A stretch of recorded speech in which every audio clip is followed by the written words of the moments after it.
In this video, I'm going to be talking about timing errors that you might get when you are designing your FPGA, specifically when you are running through the place and route part of your design. So this is whenever you go through the synthesis tools, there's a synthesis step, and then there's the place and route step right after that. And that's where your timing errors can occur. So placing and routing the design is when it actually takes the synthesized design and then it tries to connect everything together on your exact FPGA, knowing what it knows about your design. So it needs to know things like the clock speed. That's the most important thing. What clock is the speed that it needs to get all these things to work in? If you say I need to run at 500 megahertz, well, that's going to have a harder time meeting place and route timing than 100 megahertz or 25 megahertz, right? So clock speed is very important. Also, if you have multiple clocks in your design and you have some logic over here that runs at 50 megahertz and some logic over here that runs at 200 megahertz, it needs to know information. Just if you need to send data back and forth across those clock domains, that's another big source of timing errors, crossing clock domains, because it needs to know the relative clocks. Also, if you're just getting data on your chip or off your chip, there's some timing information associated with that. And so there's basically three big types of timing errors that you might get. Input and output from your pins, crossing clock domains, and when the design cannot run fast enough. So the clock speed just can't be met. And by far, the third one is the most common and the one that you're going to have to fix most often. The other two do occur, but the third one is almost certain to occur. So let's talk about how we can fix when you just can't get your FPGA to run fast enough. You have timing errors, and it's because of the clock speed of your FPGA. So again, you need to tell the tool, the place and route tool, your clock frequency. So 100 megahertz, 200 megahertz, whatever it is you want your design to run at. And if the setup and hold times are violated, you get a timing error. So I hope you have a little bit of background information about a flip-flop. That is the workhorse of your FPGA, and they need a little bit of time for the data to be valid at the input to the flip-flop before they need to send it to the output, basically. And if you don't give it enough time for the data to get there, that is a setup timing error, and that is bad. It tells you in your design that you have a timing error, 15 timing errors, 20 timing errors, whatever it is, and you have to fix that. You really want 0 timing errors for a good design. If you have 1, 2, 10 timing errors, your design might work, but you can't guarantee that it will. So the way the place and route tool works is it'll actually take your design and it'll stress it across worst case temperature, worst case voltages, and try to see, okay, if I'm really, really cold, will I meet timing? Or if I'm really, really hot, will I meet timing? And so it is worst case. So sitting on a lab bench, your design might seem like it's working okay, but if you have any timing errors, you really can't guarantee that it's a good design, that it's going to be robust. And timing errors in the real world are a big pain to actually debug. So if you get to the place and route tool and you have some timing errors, don't just be like, oh, well, let's just see if it works anyway. That's a recipe for disaster, because you'll just be chasing your tail and really confused. So fix those timing errors, and we're going to talk about how to do that. The main source of timing errors is something called propagation delay. So you can think of this as the time it takes to travel from a source to a destination. In this case, a source is one flip-flop, the destination is another flip-flop. And really, the longer your propagation delay is, the slower your clock is able to run. So it should make sense that if it takes longer for your data to flow through a path, you just can't keep cranking up the clock frequency and making it run faster and faster. You have to lower the clock frequency. So let's talk about how to fix timing errors. There's basically 2 ways you can do it. The first one is to slow down your clock frequency. That is almost never a real solution. So usually your clock frequency is very much determined before, but at one of the earliest stages in your design, you're figuring out what clock frequency you need to run. So that's usually not an option. It's just to go, oh, it's not meeting timing at 100 megahertz. I'm going to go to 90, and that'll be okay. Usually that's not okay. What is okay, and what you end up doing, is breaking up your design, your logic into stages, which is called pipelining your design. So this is what it would look like if you were to draw, a fancy block diagram here. You have an input flip-flop on the left, output flip-flop on the right, and you have too much logic in the middle, so that's causing a timing error. What you do is you break it up by adding a flip-flop in the middle. You put a good amount on the left, good amount on the right. Now everything meets timing, no problem. So I'm going to talk about how to do that with a Verilog example. So let me show you the timing error here. Let me show you the code first, actually. Here's the code. So, simple module that does not meet timing. It's got a clock, it's got input data and output data. That's the module. And an always block, so this is a clocked synchronous logic that I'm creating here. And I'm basically just going to sample the input data into the R0 data. And the only reason I have to do this is so that the tools know that this data is in the iClock clock domain. So that's what brings it into this clock domain here. And then I'm going to do some math. I'm going to say, okay, I'm going to do take that R0 data, which is 8 bits wide, divide it by 3, add 1 to it, multiply it by 5. Just arbitrary math operation. Usually math is where you're going to find that you have problems when you start building these long math blocks like this. That's one common example. And then I'm going to write that to my output, assign that to my output, and that's going to go somewhere else in my design. So let me run this through.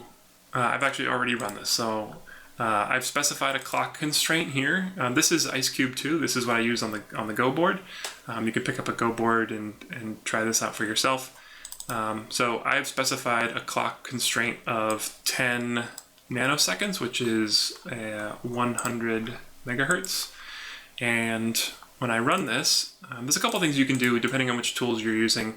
This one actually has a timing analysis tool built into it. So I can open up my timing analysis and it tells me right here, iClock, my worst case slack is negative. And the maximum frequency is 89.17 megahertz, and I've targeted 100 megahertz. So this is, and there's 11 failing paths, so there's 11 problems. Now what this is telling me is that I want it to run at 100 megahertz, again, but it can only get to 89. So why? Why is that the problem? Why is that a problem? Well, my code's only doing one thing, so this clearly is the problem, and I'm going to show you how to fix that. But just to talk through this a little bit more here, negative slack is like how much time I have available to before I need the data, and you always want positive slack. You want positive things available. If you have negative slack, that means that I need more stuff that I don't have, and so I can't actually run at the speed you want me to run at. So this is kind of a high-level overview here. If you actually look at the report itself, from this, I just ran this, and now I'm going to scroll down. This is the timing report. And it's very long, but the key stuff is always at the beginning. And so we'll scroll down here. So here's the data that I was just showing you. I got one clock in my design. I targeted 100 megahertz. I'm only getting 89 out of it. So that's not awesome. And specifically, it'll show me the worst case path is up front.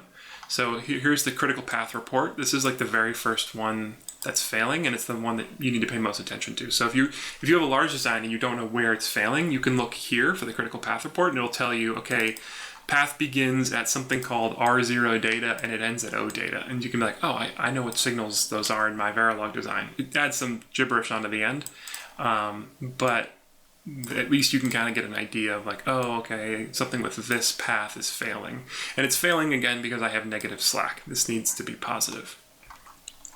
And if you look down, it's pretty obvious. Here's the path right here, right? R0 data fast, this is the start of the path. And look at all this stuff. I mean, it's going through just a ton of muxes and logic, cells, and just like, I'm scrolling down here. I mean, look at this. It's just boom, boom, boom, boom, boom, until finally it arrives at that O data output. So this is all a bunch of lookup tables that it's going through. This whole design, even though it's only one line of code, generates like 100 lookup tables because it's a lot of math operations that need to be done. And those are done in their lookup tables. So this is a very lookup table heavy design that I've just created here. And those lookup tables, you think of all the time it takes to pass, in one lookup table and out, and then wire that wire to the next one. You're designing lookup tables and wires, and it takes time to process, to propagate through all those things. So that cloud of propagation delay that I showed you before is just way too big, and you have a timing error. So let's fix this. Fix is relatively simple. Let's go back to the code. So we're going to need to break this thing up into a pipeline. We're going to pipeline the data. So let's do the division first. So let's call it, create a new signal R1 data and assign that to R0 data divided by 3. And then I'm going and then I'm going to do the addition next. So R2 data gets R1 data plus 1, and then R3 data gets R2. Actually, this is just your output at this point. O data gets R2 data times 5. So same exact math operation here. Kind of do the PEMDAS thing. You know, what's the first thing you're doing? You're doing the division first. So that's the first thing here. Then the addition goes next. So then you take this division answer, which is now in R1 data, and you add 1 to it. Okay, and you store that in R2 data. And now you take R2 data and you multiply it by 5. I do need to create these registers, so I'll do that up here. R1 data and R2 data. So the registers are created, and this should synthesize now. So just talking through this just for a minute here. I have added,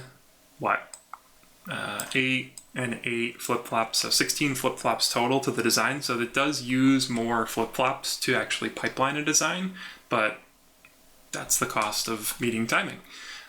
Usually there's enough flip-flops that you're not really worrying about resource utilization. But yeah, you do usually need to introduce some delay elements. Those flip-flops are delay elements. And so the output will be delayed by 2 extra clock cycles now, because you used to be able to do it in 1 clock cycle here, and now you can do it in 3 clock cycles. So you're 2 clock cycles delayed from what the previous one was doing, but it doesn't matter, because if your I data is changing on every clock edge, that it'll still get the same output at O data on every new clock edge, but it'll just take 2 extra clock cycles from the original one to the new one.